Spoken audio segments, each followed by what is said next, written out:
Mari kita akan melihat satu bagian firman Tuhan di dalam kitab Injil Yohanes pasal yang ke-11.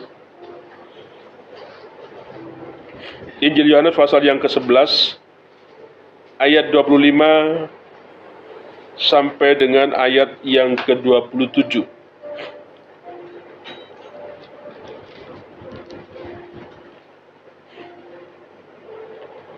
Injil Yohanes pasal yang ke-11 ayat 25, 26 dan ayat 27. Mari kita akan membacakan secara bersama-sama. Demikian bunyi firman Tuhan. Jawab Yesus, "Akulah kebangkitan dan hidup. Barang siapa percaya kepadaku, ia akan hidup walaupun ia sudah mati. Dan setiap orang yang hidup dan percaya kepadaku tidak akan mati selama-lamanya. Percayalah engkau akan hal ini?" Jawab Marta, "Ya Tuhan, aku percaya bahwalah engkaulah Mesias anak Allah, Dia yang akan datang ke dalam dunia." Amin. Jawab Yesus, "Akulah kebangkitan dan hidup. Barang siapa percaya kepadaku, ia akan hidup walaupun ia sudah mati." Bapak Ibu Saudari kasih Tuhan, ketika kita memperingati kebangkitan Tuhan Yesus yang mungkin sudah 2000 tahun yang lalu,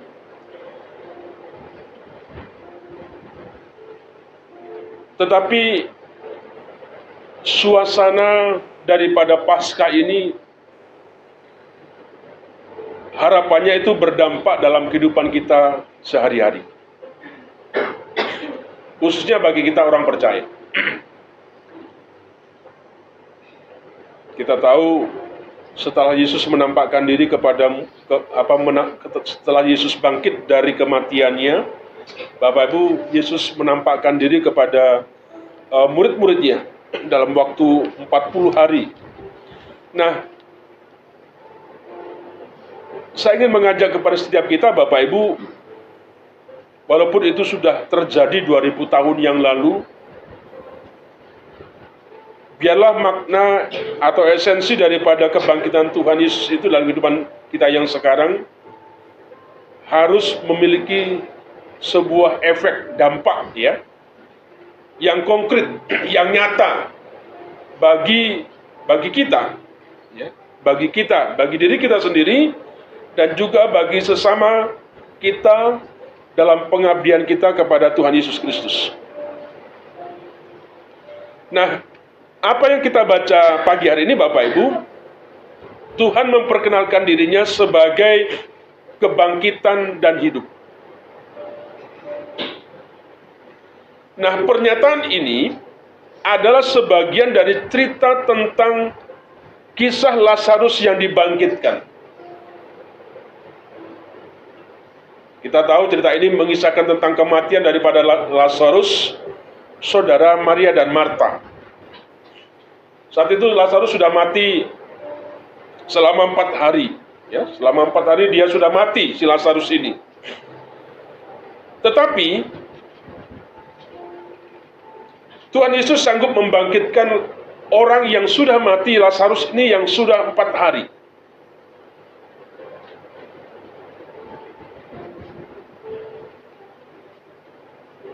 Memang secara manusia tidak mungkin itu terjadi. Orang sudah mati 4 hari, kemudian bisa bangkit, bisa bangun lagi, bisa hidup lagi. Kita tahu apa yang tidak bisa dilakukan oleh Tuhan. Tidak ada sesuatu yang mustahil bagi Tuhan. Tuhan bisa mengerjakan, melakukan. Nah, yang menjadi persoalannya, Bapak Ibu, mengenai kebangkitan Tuhan Yesus ini, apa yang bisa membawa dampak dalam kehidupan kita sebagai orang percaya? Ini saya pikir yang penting ketika kita merayakan hari daripada Paskah ini, kebangkitan Yesus Kristus. Apa yang memberikan sebuah dampak, ya, dalam kehidupan kita sebagai orang percaya? Sebab itu kita perlu memahami apa itu maknanya, apa itu esensinya daripada kebangkitan itu sendiri. Nah, ada beberapa makna daripada kebangkitan Kristus yang hari ini saya ingin bagikan kepada setiap kita. Saya berharap kita tidak hanya mendengarkan apa yang saya sampaikan, tetapi saya berharap kita mampu bisa menjadi pelaku daripada kebenaran firman Tuhan. Bapak Ibu dikasih Tuhan, apa artinya kalau kita ini hanya memperingati tahun ke tahun mengenai kematian, mengenai kebangkitan Tuhan, tetapi tidak bisa mengubah kehidupan kita? Apa artinya kita selalu merayakan ini dan ini setiap tahun, tetapi tidak ada sesuatu yang bisa mengubahkan dalam kehidupan kita?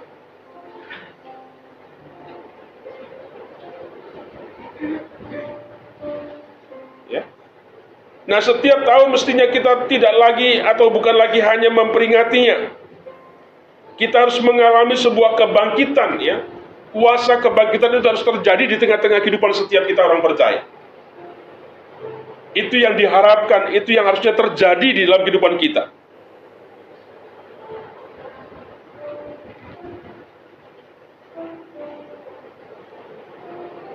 Untuk apa? Menjadi orang percaya tetapi hanya mempercayai sejarah. Mengulang sejarah dalam keadaan situasi apapun yang sedang kita alami.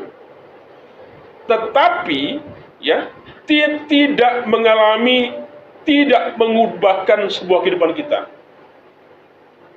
Sepertinya disayangkan setiap tahun kita diberikan sebuah kesempatan sama Tuhan untuk bisa kita merayakan, memperingati kematiannya, kebangkitannya, dan sebagainya. Kita hanya mendengar tentang sejarah itu seperti itu berulang-ulang. Tetapi tidak ada sesuatu yang mengubahkan akan kehidupan kita.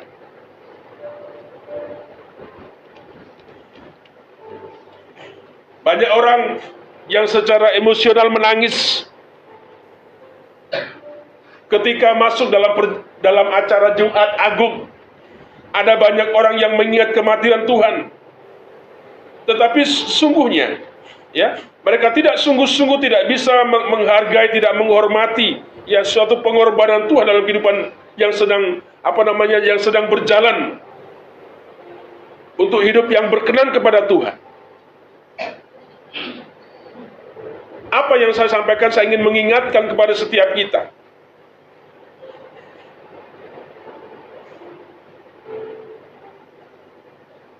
Apakah kita berseru, Yesus sudah bangkit? Yesus sudah bangkit. Tetapi faktanya dalam kehidupan kita tidak mengalami sebuah kebangkitan yang sejati. Karena mereka tidak mengalami apa makna kebangkitan dari Tuhan itu sendiri. Akhirnya apa? Peringatan itu, perayaan itu tidak berdampak apapun pada dirinya. Jangan sampai pasca yang kita rayakan hanya kita tahu, kita masuk ingat dalam waktu ke waktu tentang telur, tentang apa yang kita dapatkan di Paskah, itu saja yang selalu mengingat, tetapi tidak ada sesuatu yang bisa mengubahkan secara esensi dalam kehidupan kita tentang kuasa kebangkitan itu. Saya berharap hari ini kita umat Tuhan di tempat ini tidak akan hanya seperti itu.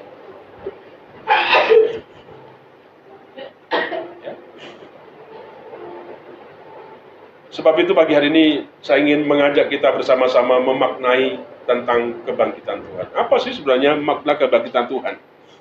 Saya akan membagikan beberapa hal kepada setiap kita. Nah, yang pertama, Bapak Saudara kasih Tuhan, esensi daripada kebangkitan Kristus itu yang pertama, kebangkitan berbicara mengenai ketaatan Yesus kepada Bapaknya. Ketika kita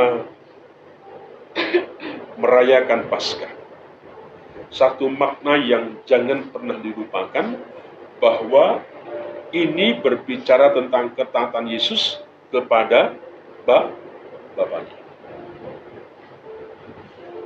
Itu pertama. Yang kedua apa? Tuhan Yesus bangkit itu bukan karena kuasa Allah yang sanggup membangkitkannya.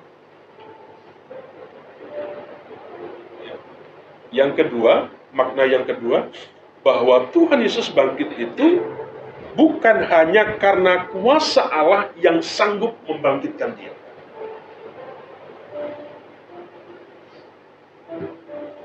Kita tahu Bapak Ibu Saudara bahwa Allah kita adalah Allah yang luar biasa, Allah kita yang dahsyat, Allah kita ini yang maha kuasa, yang maha segalanya. Segala sesuatu bersumber daripadanya. Kita tidak meragukan tentang semua itu. Ya. Kita tidak pernah sedikit pun meragukan kuasa Allah untuk melakukan itu.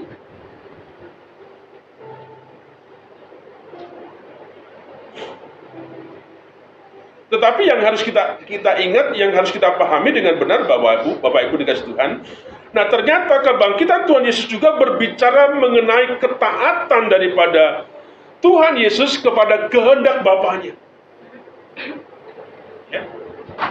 Tidak hanya kuasa Tuhan yang sanggup untuk membangkitkan Yesus, tetapi yang juga kita perlu ingat bahwa Tuhan Yesus juga di sini ketika dia bangkit ternyata dia taat kepada Bapa yang di surga.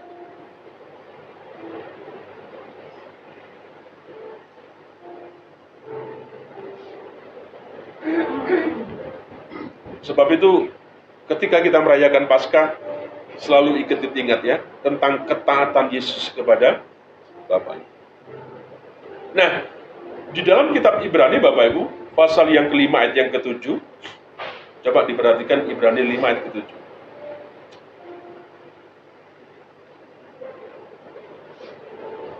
Ya, jadi dengan ketaatannya Yesus kepada Bapaknya, ya, kepada seluruh kehendaknya, kehendak Bapaknya, Bapak Ibu, maka Tuhan Yesus itu bangkit. Ya.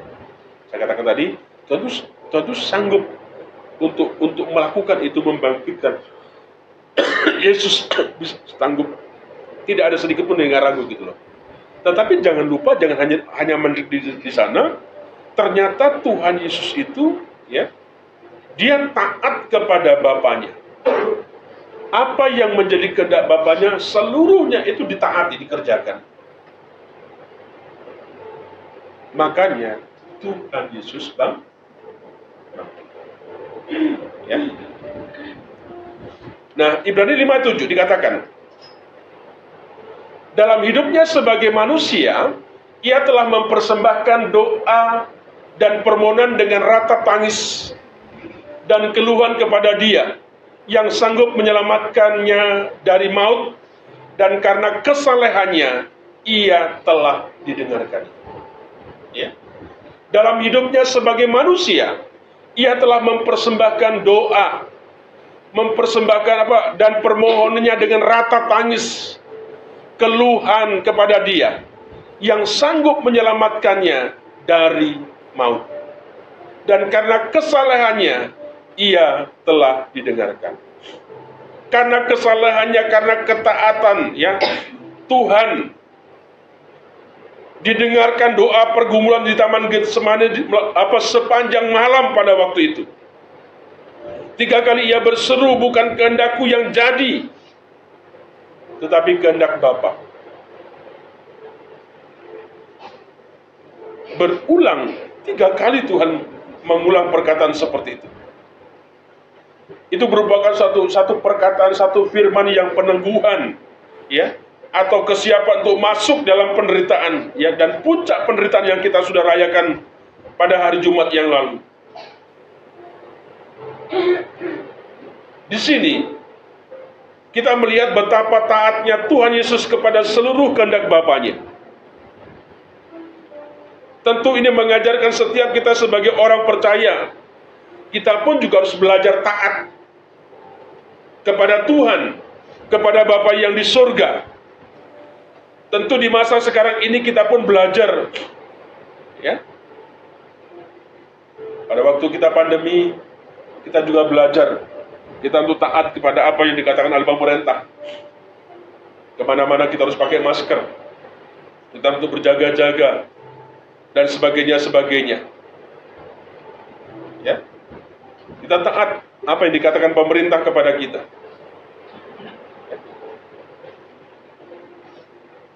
Bapak Saudara, jangan menganggap karena Tuhan itu berkuasa, Tuhan itu hebat, ya.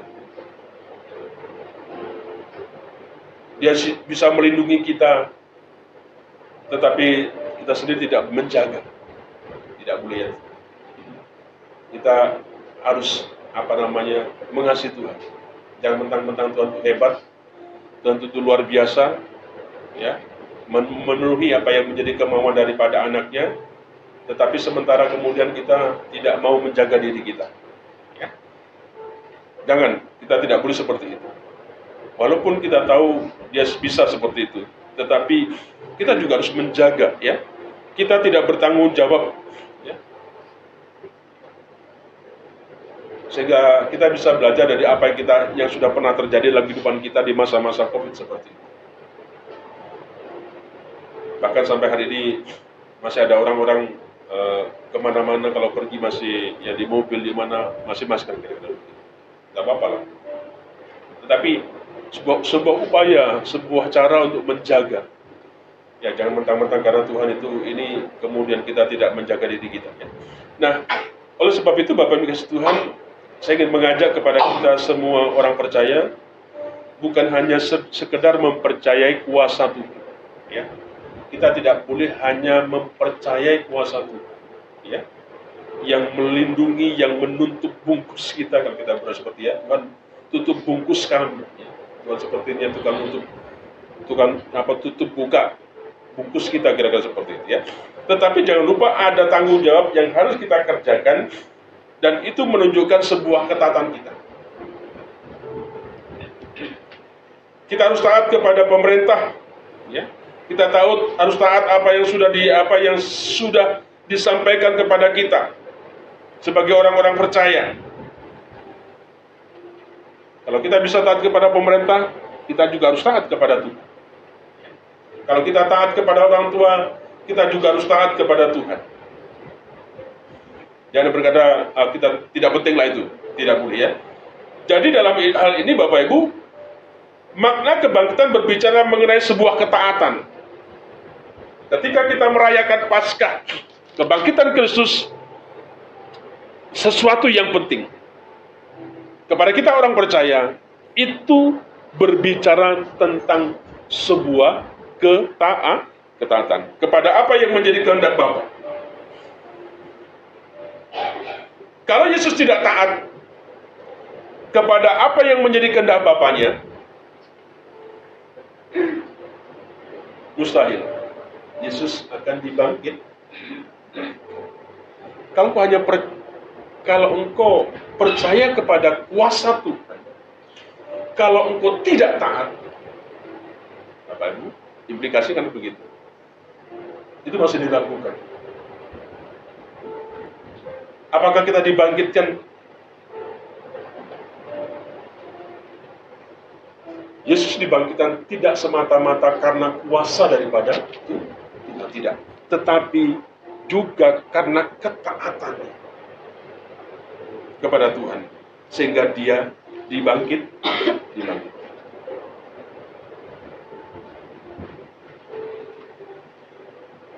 Seperti yang katakan tadi, tidak ada maksud sedikit pun untuk kita meragukan tentang kuasa Tuhan. Ya.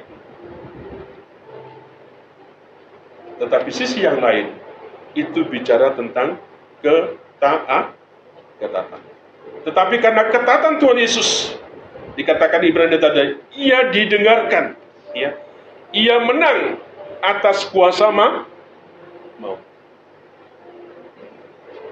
Jangan bertahun-tahun kita mengikut Tuhan. Kita hanya percaya Tuhanku hebat, Tuhanku hebat. Tapi suruh taat kita suruh. Ya. Belajar. Ingatkan ketika bicara tentang kebangkitan, bicara tentang sebuah ketaatan apa yang menjadi kehendak Tuhan seperti itu.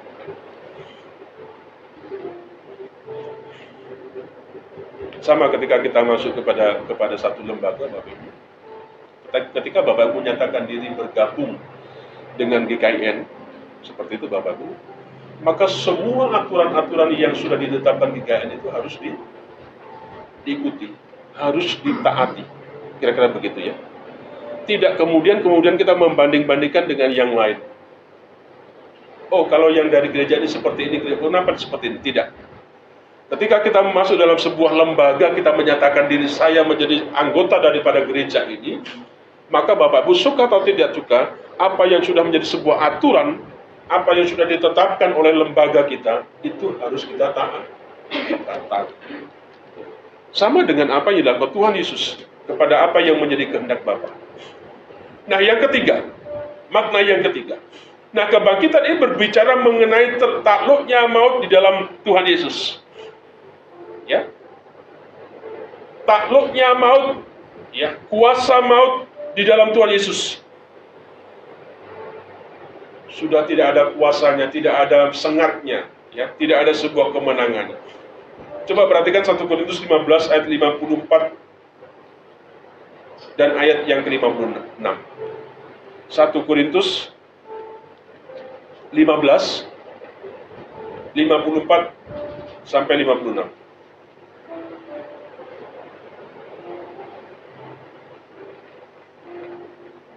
Perhatikan di depan. Dan sesudah yang dapat binasa itu mengenakan yang tidak dapat binasa, dan yang dapat mati mengenakan yang tidak dapat mati, maka akan genaplah firman Tuhan yang tertulis, maut telah ditelan dalam kemenangan. Ya. Hai maut, di manakah kemenanganmu? Hai maut, di manakah sengatmu? Sengat maut ialah dosa, dan kuasa dosa ialah hukum Taurat. Kebangkitan Yesus Kristus itu berbicara mengenai takluknya maut, ya, di dalam Tuhan Yesus. Di mana kemenanganmu? Di mana sengatmu? Dikatakan seperti itu. Semuanya sudah dikalahkan sama Tuhan. Sudah bertekuk lutut, kira-kira begitu. Dan ada dalam tangan kuasa Tuhan Yesus. Nah, hal yang paling ditakuti dan dihindari oleh manusia, Bapak Ibu, sejujurnya adalah tentang mati. Mati, ya. Ada yang nggak takut mati? Bukti kemarin kita melayani ke sana, apakah saya sudah mau mati? Apakah saya sudah mau mati? Bapak Ibu, ini pertanyaannya itu atau pertanyaan saya? Pertanyaan orang sakit atau pertanyaan saya? Sakit, kamu tanya apakah saya mau mati? Mau sakit, mau nggak sakit? Kita semuanya mau mati, kan begitu kan? Jangan hanya melihat orang yang sakit yang mau mati, tetapi kita yang sehat pun juga mau mati, seperti itu ya. Yang dihindari oleh banyak orang itu adalah sebuah kematian. Orang takut yang namanya mati. Kalau bisa kita hidup umur panjang, itu kira-kira setiap tahun kita doakan supaya umur panjang. Berapa panjangnya nggak tahu, pokok panjang seperti itu ya. Nah, Bapak dikasih Tuhan, sampai ada sebuah penelitian Bapak Ibu yang mempelajari tentang orang-orang yang sudah mati itu diawetkan, dimasukkan, dibekukan sampai 0 derajat. Dan itu diteliti apakah orang yang sudah mati dari 0 derajat itu akan bisa bangkit. Ada sebuah penelitian seperti itu Bapak Ibu ya. Apakah benar orang yang sudah mati itu bisa bangkit lagi? Tidak sedikit yang saya mau katakan bahwa banyak orang yang sudah mulai bertanya-tanya, ya, dan kalau mati, apakah kita ini juga dibangkitkan? Tetapi apa yang saya katakan tadi, sebuah upaya manusia, ya, sebuah usaha manusia untuk menghindari apa yang namanya kematian. Nah, padahal Tuhan katakan dalam firman-Nya, ya, dengan jelas tadi dikatakan, hai maut, di manakah kemenanganmu? Hai maut, di mana sengatmu? Seharusnya Bapak ketika membaca firman Tuhan ini, Bapak Ibu, kematian itu bukan hal yang menakutkan bagi kita orang percaya. Ya. Kematian itu adalah perjumpaan kita dengan Tuhan kalau kita sungguh-sungguh di dalam Tuhan. Kalau engkau tidak mati, engkau tidak berjumpa dengan Tuhan. Engkau tidak akan bertemu dengan penciptamu.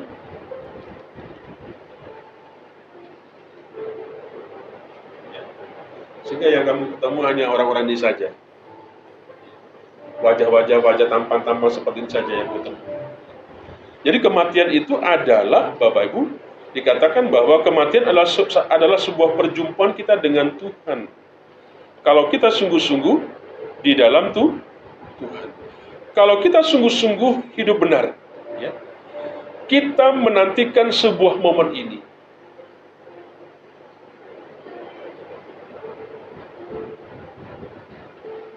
Jadi saya berharap Bapak Ibu jangan takut apa yang namanya kematian. Kalau engkau sungguh-sungguh orang yang percaya, engkau yang sungguh-sungguh berharap, engkau orang yang takut akan Tuhan, yang mentaati Tuhan, itu sebuah momen yang selalu diharap-harapkan oleh kita orang percaya.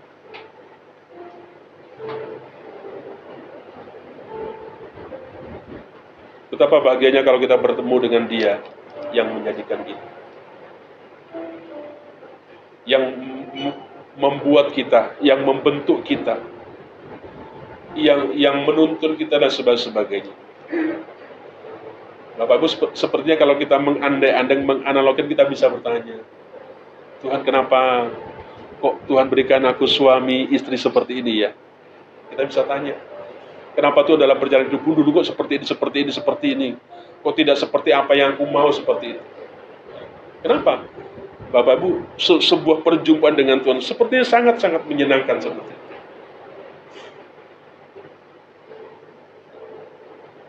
Kita bertemu dengan kekasih kita, ya, dengan pencipta kita, kekasih yang abadi kita. Itu bukan berarti bahwa kita ingin cepat mati, ya. Tetapi Bapak Ibu, itu yang harus kita mengerti tentang namanya kematian, ya. Karena tidak ada satupun orang yang mati. Kemarin saya katakan itu bukan hanya Uti yang mau nunggu mati. Pak Pendeta kita yang datang majelis juga sama menunggu mati, ya. Tapi nggak tahu kapan mati. Tapi yang pasti kita juga akan mau mati seperti itu, mau mati saya bilang begitu. Ya. Nah, Bapak Ibu kasih Tuhan, ini yang perlu kita orang percaya memahami. Kita akan bertemu, akan berjumpa dengan kekasih kita. Ya. Kita akan berjumpa dengan pencipta kita. Sebab itu saya mengajak dalam momen Paskah ini Bapak Ibu, mari kita menjadi orang percaya yang harus hidup benar di dalam Tuhan.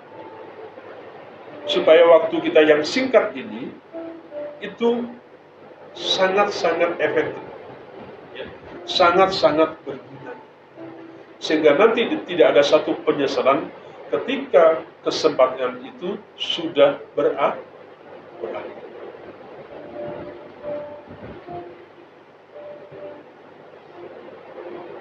Sehingga benar kalau dikatakan berbahagialah orang yang mati di dalam Tuhan. Sejak sekarang ini mereka beristirahat dari jerit lelah mereka. Bagi kita orang percaya, kematian itu sesuatu yang membahagiakan. Berbahagialah orang yang mati di dalam Tuhan. Ingat Bapak Ibu, Tuhan sudah menaklukkan kuasa maut. Yesus sudah menang. Jangan lagi kita orang-orang percaya masih kalah, ya. Jangan lagi kita selalu di penjara diintimidasi oleh kuasa-kuasa yang lain. Setan maut sudah dikalahkan. Hari gini masih percaya dengan santet dengan tenun gak ada. Semuanya sudah dikalah. Amin. Iya dong. Inilah satu momen Paskah yang harus kita ingat seperti ini. Gak ada kuasanya mereka. Sudah dikalahkan sama Tuhan kita Yesus Kristus.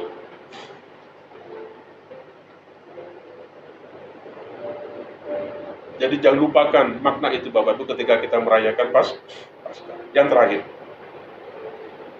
kebangkitan juga berbicara mengenai sebuah pengharapan akan dunia yang akan datang.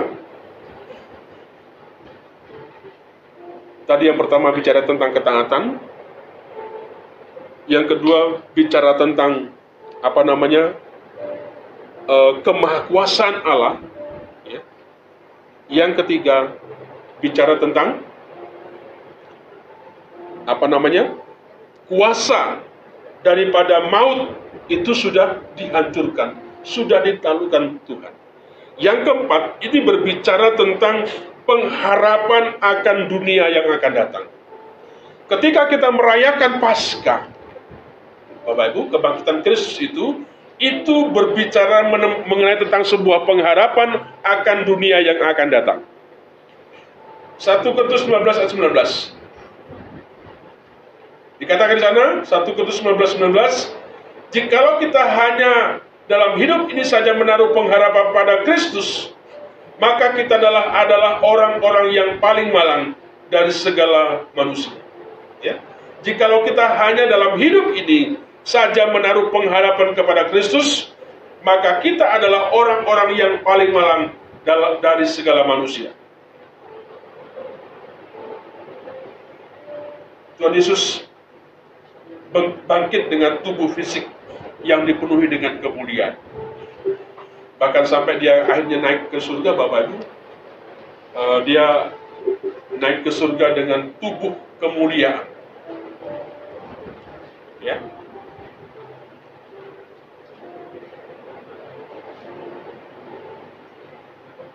Nanti kita juga akan mengalami yang seperti itu. Kita akan mengalami sebuah kebangkitan bersama dengan Tuhan di masa yang akan datang. Ini sebuah pengharapan yang kita punya. Kita akan bersama-sama dibangkitkan sama Tuhan di masa yang akan datang. Dalam Wahyu 2:21 dikatakan, Bapak 21 dikatakan, ia menjanjikan langit yang baru, bumi yang baru, ya, Yerusalem yang baru, turun dari surga, berhias bagaikan pengantin perempuan, dan setiap kita yang berkenan di hadapannya masuk di dalam kota itu. Jadi Paskah itu juga berbicara tentang sebuah pengharapan yang baru yang harus kita penuhi.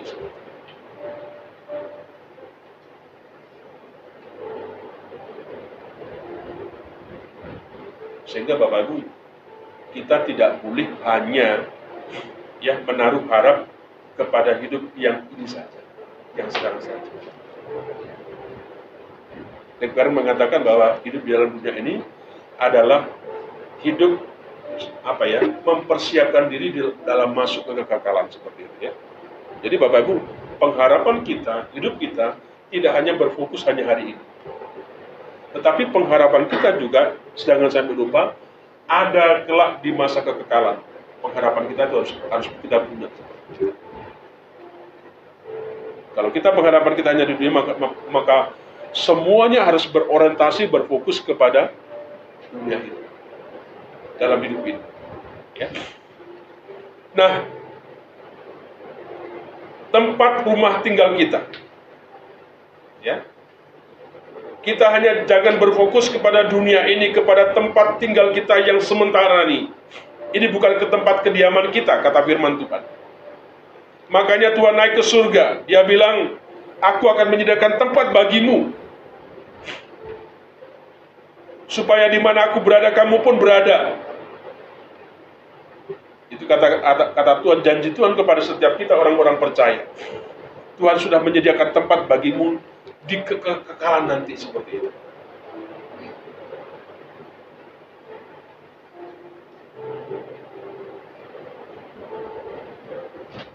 Jangan membangun rasa bahagia yang berlebih dalam dunia ini.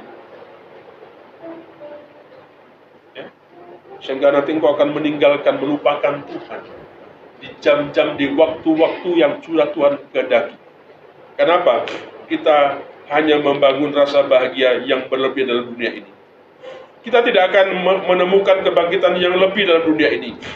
Nah, kita harus membangun sebuah kebahagiaan kita di dalam Tuhan. Ya. Di dalam pernikahan kita, dalam keluarga kita, ya. Kita membangun kebahagiaan itu.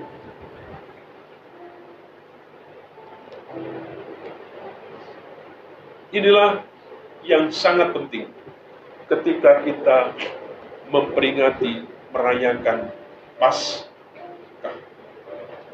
Ya. Jangan telurnya, jangan permainannya, itu bukan sesuatu yang penting.